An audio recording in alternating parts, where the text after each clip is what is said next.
Good morning and welcome to your Tuesday morning, early morning intuitive guidance. I'm Dr. Bonnie Nussbaum, America's kick-ass coach and psychologist, here with some wonderful words for today. It was darn cold out there. Can you tell? The wind kind of turned me into a mop. So, we have Nature Portals deck. Bruce and Carol Malner, and its inspiration through the peace and beauty of nature. And I'm kind of not surprised this card popped up today. So let's just take a couple of nice deep breaths and settle in. And I'm going to have us do a little breathing exercise today because I think that might get the point across more. Welcome to whomever popped on. Oh, Peggy, good morning, good morning. We're just going to breathe a bit. Breathe in through the nose, out through the mouth. Dropping your shoulders, in through the nose, out through the mouth. Just wiggling your neck a little bit, getting the kinks out. In through the nose. Good morning, Lucy. Out through the mouth. All right, just kind of settling in. So I'm going to give it a second or two because usually a few more people pop on shortly. So good morning, good morning. The birds are very happy this morning. So I'm not sure what that portends for the day, but as long as the birds are happy, we're headed in a good direction. So, and speaking of birds, we actually have a bird card today, and we saw this one recently. The egret holding on. I'm going to move it closer so you can see, holding on by one little foot there. So that's our card for today, and the message is what I want to do a little breathing exercise to help us really resonate with it more fully, why it's so important that we have balance in our life. So this is turn to nature to find balance. Turn to nature to find balance. So just settling in. If you can close your eyes, go ahead and do that. Good morning, Cindy. I'm thinking someone snuck past me. Good morning to whomever's here. Glad you're here. Yep, someone snuck past me. Welcome. Good morning, Beth. Glad you are here. Everybody's popping on all of a sudden. It kind of seems like it hits this critical point and then all of a sudden everybody finds me. So that's pretty cool. So just a couple of nice deep breaths, all of you. And again, here's our card, that little egret holding on by one foot.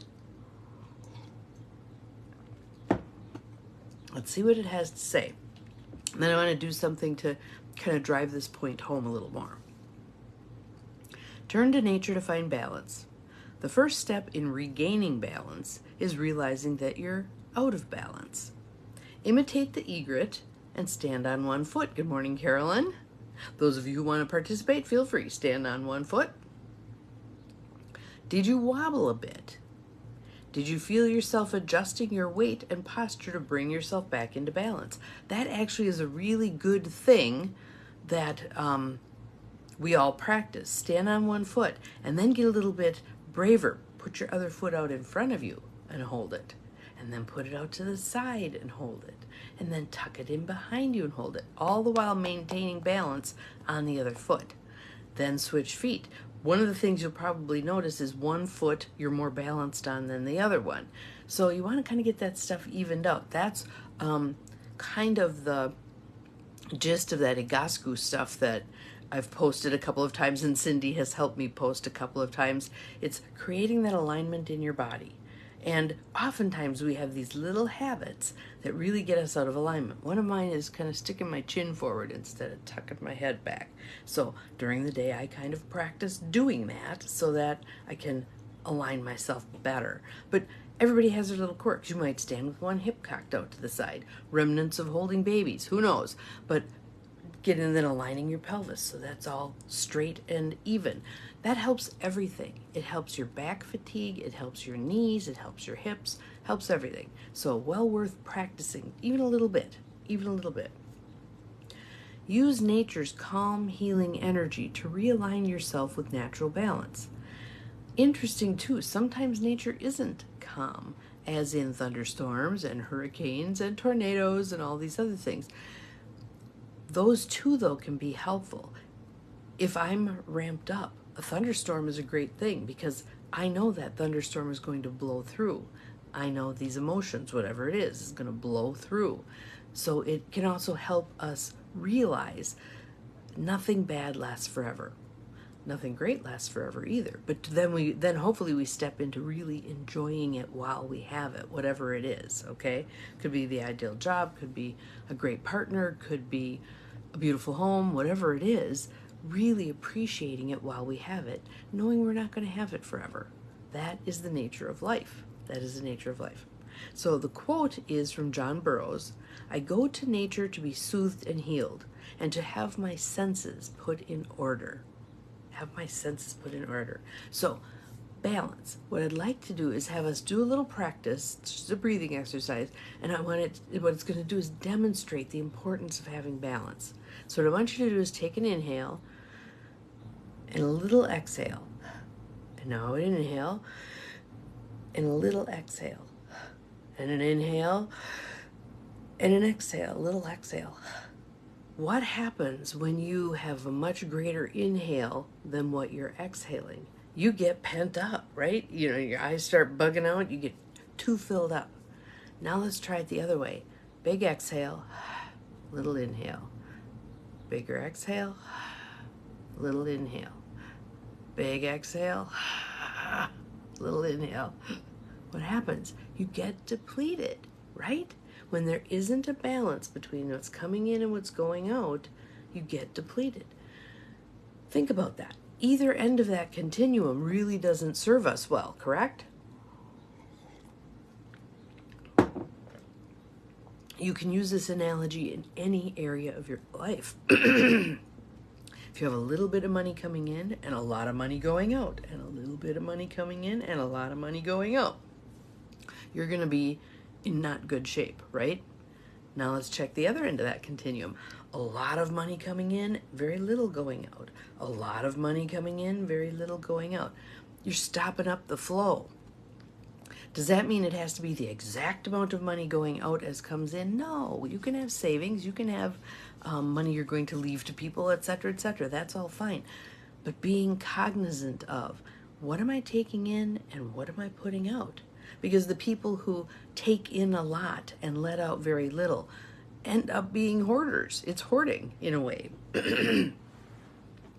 And that money loses its energy when it's not moving around, okay? Again, that doesn't mean you have to spend every dime you make, but it means that you want to consciously be putting out. So let's say, I'm going to make something up here. Let's say I have, stop accumulating and rather allocating. Yes.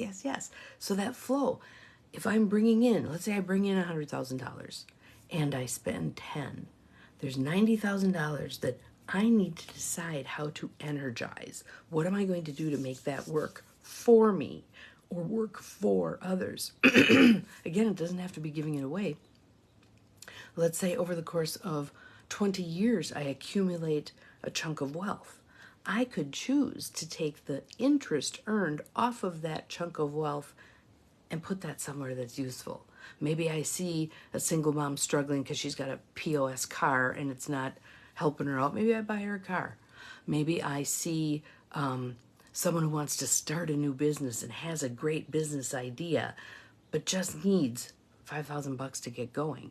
You know, all of those kinds of things become possible when I'm attending to what's coming in, what's going out. Think about the energy of love. If you're not taking in a whole lot, good morning, Judy, welcome, but you're pouring yourself into everybody else, what happens? You get depleted. Oftentimes you get resentful because there's too much going out and not enough coming in. So then open yourself up to receiving. Open yourself up to receiving, because I will guarantee you the universe is out there trying to fill your cup, but you're not necessarily open to receiving it. Either because you don't feel like you deserve it, or you feel like it's not coming to you in a way that's familiar. When we put on our lenses to really explore our world and really pay attention to what's coming in and how is it coming in, ooh, there's a gift over there that I would have totally ignored, walked right past, not paid attention to. But now that I'm looking for the gifts, I'm seeing them, okay? Same the other direction. If you're taking in a ton of love from others, but you're being stingy, putting it out there, that's going to be an imbalance too. This works for anything. This works for your career. This works for your home. If you're bringing in too many things and you're not moving other things on, you end up with clutter. If you're not bringing in enough stuff but you're sending too much out, you end up with empty space, lots of empty space. And each person has their own level of balance with that. And we can tell when it's out of balance, can't we? Walk into a room and go, ugh, walk back out, close the door. That room needs a little help, needs a little boost, right? Yes, when we are feeling worthy, the divine will provide for our needs. And again, it doesn't mean it's going to provide everything we ask for exactly the way we ask for it in our timing. Amen. It means what we need will show up in divine right timing and divine right order, perhaps disguised as a problem. I was just reading in my Sacred Success book last night, and she was just talking about this, that oftentimes those difficulties that show up in our lives are actually the gifts that help us hone our skills to move to another level. As we navigate those difficulties, and instead of going, oh crap, here's another problem, ooh, here's a challenge. Let's see what I can do with this. What are my options in terms of dealing with this? I think I need to bide time a little bit and see how this unfolds. Whatever, or I might need to call so-and-so or do this or whatever. Again, there's a balance too between that divine feminine, receptive, open, discerning, waiting to see, etc., and the divine masculine, problem solving, making something happen, doing, etc. The more balance we have between the being and the doing, the better off we're going to be, right? Obviously, our country has tilted way too far to the divine masculine part. Divine masculine run amok. So we need to bring more of that divine feminine online to create more balance, okay?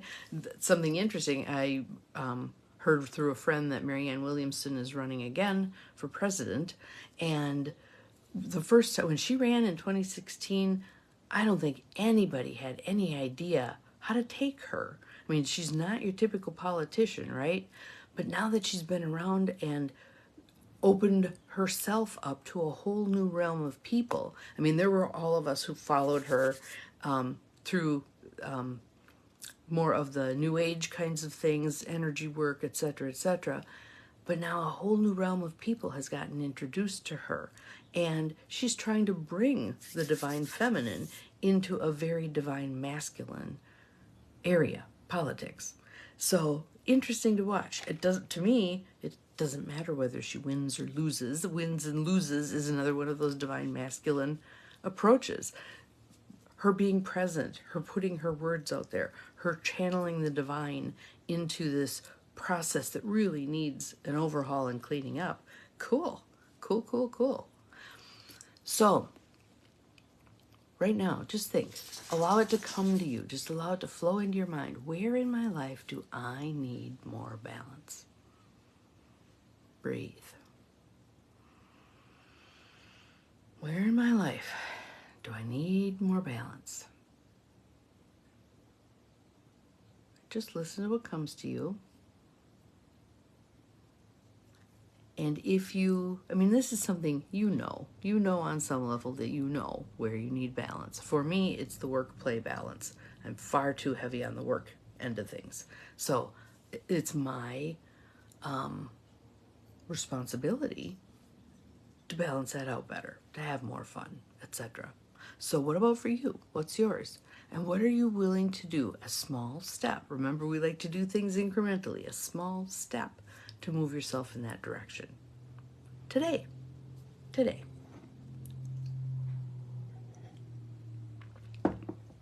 So that is our card for today. Turning to nature to find balance. Turning to nature to find balance. So I'd love to hear what area of your life you discerned needs some balance work. And I'd love to hear one step you're going to take to create that balance. How awesome is that? So have a beautiful Tuesday. We'll see you again tomorrow. Remember, you're capable of far more than you think you are, including creating balance in your life. Bye-bye.